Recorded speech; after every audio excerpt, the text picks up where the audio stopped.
Pain Train family, welcome back to Collect Dandy Noodles. I have missed you. Hello and welcome back. I hope you're doing well. I hope your weekend has been great to you. We are here for another breakdown of To Your Eternity episode 13. I have to admit, they definitely got me. All this week I've been nervously waiting for this breakdown. I'm like, okay, this is it. Preparing for it all to go south, waiting for it to happen because I know I saw that trailer. We all saw that trailer. We all saw it teased that it was going to go horrifically wrong. And all the way through this episode, I was just sat there going, any moment now. By the end of it, I was like, wait, when's the bad thing meant to be happening? We're going to talk about how To Your Eternity has cleverly used its infamy, reputation to actually troll us into a certain manner of thinking. Before we get going, do make sure you guys are subscribed. In 3 weeks' time, you get my midway review. I'll be breaking down the season so far, top 3 OPs, EDs, and my current standing of animes. What am I enjoying? It's been a fantastic season, and there's a lot to talk about. It's generally my chance to talk to you guys. Also going to be a very impromptu video going up in the next few days, just because it's been a while since I've done something a bit fun, a little bit different. It's still on a topic of anime, but it's also not. I'm going to be doing a ranking video. It's been a while since I've done one. I'm going to do a fun one. We're going to chill out, relax. I'm going to rank Genshin Impact characters. It's going to be a fun, chilled video, hopefully. Let's get straight to it. Fushi and Kohaku. They do seemingly have a domestic straight out in the street over their kid, Echo, running around. A married couple this week. I completely forgot that Kohaku wasn't actually allowed out. He isn't freely allowed to walk around because people would recognize him. The Church of Bennett, who hopefully might be in my video, they would see him and go, rawr, pretty much. Stay-at-home wife looking after Echo, whilst the man of the family, Fushi, has been going out doing what a man must do. A moment when we were talking about waterways gave me flashbacks to the Battle of Helm's Deep from Lord of the Rings, and how those waterways, those tiny little innocent-looking waterways, suddenly turned into the worst nightmare for Helm's Deep. Just expecting the knockers to go and blow up a few waterways, blow up a few walls. That's the best way to bring down a walled city, is to start undermining, find a chink, create a gap, make an opening. As soon as you have an opening, you start to drain the city. You start to invade the city one by one. So it's been very rare recently that Fushi's really had something he can't do. Fushi does state, I can't make enough water. He's unable to make enough water for the towns. They can't block off the waterways. It's not going to be an option. He said they were going to find a way to divert the waterways or something like that so they could still have water. I think they're going to play an important role because they got mentioned a few times, even with Echo. Those waterways kept coming up again and again. The man of the house, Fushi, is overworking himself something chronic. I love the fact that Kohaku really does fit into the role of a doting housewife. We know Kohaku loves Fushi. We know that he's happy to do anything and he wants to make himself useful, and all he can really do is cook right now or looking after the kid. Fushi is trying to meet his quota. He's not resting, and that's the thing. Kohaku wants him to rest. It's fine that he's able to just keep shifting forms. It's now reset. It's fine. Problem is that you are still borrowing a human body, and as he says, this body is hungry. My mind isn't hungry, but my body is. Kohaku just wants him to take a rest, take a break, to go and just rest your mind, even just for a little bit. In our little household unit, Kohaku ends up being deceived by the husband Fushi, as Fushi ends up leaving a shell behind to trick Kohaku into thinking, yep, I'm resting, I'm doing as you ask, I want to keep the balance at home, I don't want you angry at me. Bon is one of the lads. I think Bon is like his wingman. He knows that Fushi's not taking a break. He knows that there's a shell at home and Kohaku's being tricked, but he's chill with it. He just wants the work quotas to be hit. It's a bit of a joint effort to deceive Kohaku this week. You see Echo going over and she knows. She 100% knows. She can sense there's no breathing. I also think she can sense the network. We see a glimpse of the small portion of web that Fushi has created within the city in the few months that he's actually been there. I get a feeling Echo can sense it because she's a very supernatural person. She's almost one with nature and the surroundings around her, and I feel Fushi being a bit of a supernatural himself, she's on the same level. She can sense it. This entire segment was really, really nice because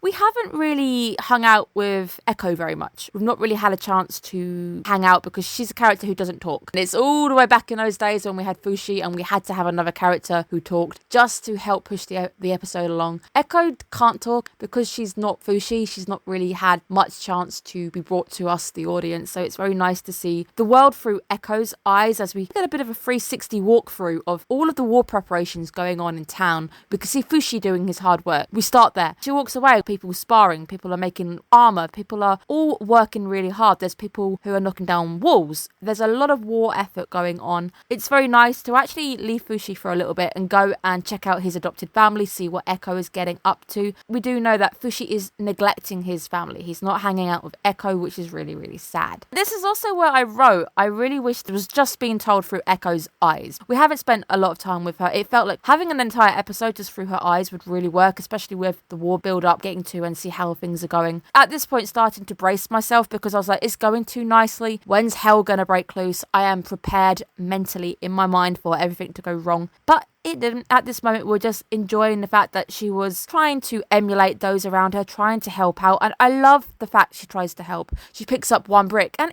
it's too much for her, but she doesn't stop. She tries another brick, and then she's picking up something, and people around her start to realise that she's helping. Get the feeling the bullies are going to be bad to the story. I got a bad vibe from them. I think them seeing her getting on with the older people around them, it could be jealousy, it could spark them to try and beat her up or something. I'm a little bit concerned about the bullies, but for now that's on the back burner. But I love the fact she's trying to help. Echo, being that supernatural, very close to nature person, definitely think she's got a connection to water and the natural world. She's able to sense that there's a blockage on one of the waterways, and we can even see her running down quite quickly, and she knows exactly where to go. It's almost like the flow of the water is leading her to the place that she needs to be. She ends up being a hero, and I'm a little irritated because it does happen off screen, because we go back to Fushi. Then we're told, oh, by the way, did you hear? We hear it from the wife. This feels like an analogy for home life. It's Kohaku, a stay-at-home wife, who says, did you hear about the kids' achievements? This is what the kid's done today. It definitely reminded me of a very much a family unit. The child's achieving things, but the father's not really aware that this happened. It's also quite sad because Echo had to lie to get Fushi to come home in the first place, which is just sad because you know she wants to spend time with him and she can't talk. She hasn't got the ability to talk or anything. This whole week felt like an analogy for family life and somebody overworking themselves. You've got the kid who just wants to spend time with both of the parents. Echo is actually being looked after quite nicely by Kohaku. You actually are doing a fantastic job looking after her, even though she does keep running away from him and she has escaped him a few times to go and get into trouble. But it's difficult raising a kid, and I have to say hats off to Kohaku for stepping up when needed. But our girl is definitely leveling up whilst we're not really watching, which I think as well is supposed to be an analogy that Fushi's missing her first moments of helping out, achieving cooking.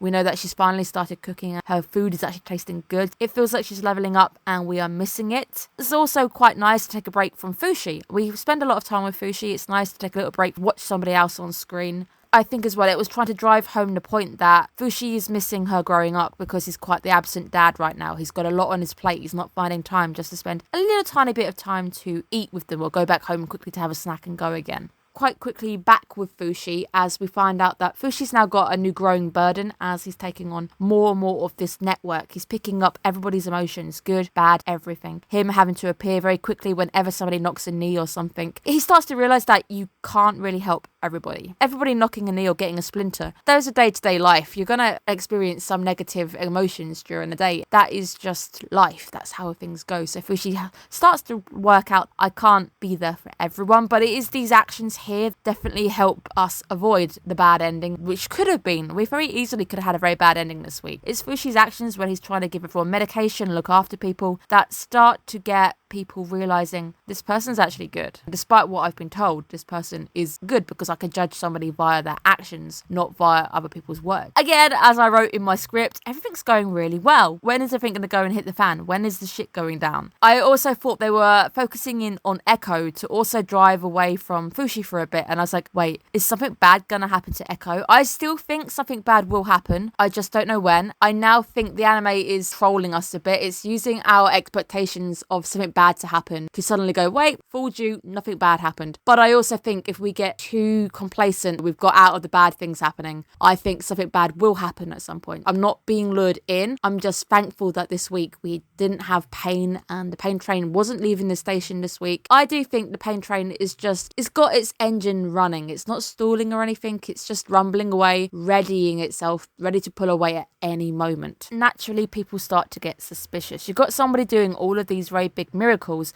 you're going to start wondering who the hell that person is. How come walls are being rebuilt in a matter of seconds or days when it's taken you a whole day to knock them down in the first place? We know that walls take ages to build. What is going on? Who is this man? Why is everything attached? Everyone's been told that it's okay to eat them, but people must be getting curious. It's 2 months to go to war. It's all going to go horrific because it's now a crucial moment. The knockers are going to come in, take advantage of them fighting amongst themselves. But it doesn't happen like that. Rumours are starting to fly, and that's the importance of the next conversation. It's also curious to see what people now think after the event itself has happened. And obviously, that event with Fushi and the church didn't happen in this town. It happened elsewhere. This is hearsay. This is what has travelled away from that town to Renril, the capital. What are people saying? Didn't the church just make that up? Isn't that just a load of bullshit? Who is this man? Starting to wonder who they are, what's going on. Is Fushi actually alive? People know his name. This is it. Cover is eventually blown wide open as the people end up seeing Fushi in action, bringing up a wall. It was important to note that even before the horrific episode that scarred every single one of us for this season, Fushi does have supporters. Not everybody was on the side of the church. Not everybody is on one side. Otherwise, Fushi definitely wouldn't be having the luck he's having now. People were supportive of him. It does end up being the kind deeds that chill everybody out. They start to realise this person hasn't done anything bad that we've been told that he would do. He's not acting like a demon like the church is saying. This guy helped my mum. This guy gave my wife painkillers and stuff. People start to realise that actually I can think for myself. We are told that not a single person said a word, not a single person, that a new rumour was created anyway with Fushi's kind deeds. He created a new rumour. He was a very kind person helping people out. We're left with a little bit of a slight cliffhanger as people don't know what to think. It's very clear that people don't know how to act. Then you've got the moment where Fushi's debating, should I be the wolf? Should I go in as myself and reveal my face? This is a very big, bold move. People by this point must know. Everybody around must know it's me. And that's when he walks in. And here's me going, okay, this is it. He's going to get arrested. He's going to get attacked. People are going to be like, oh my God, he's alive. But no.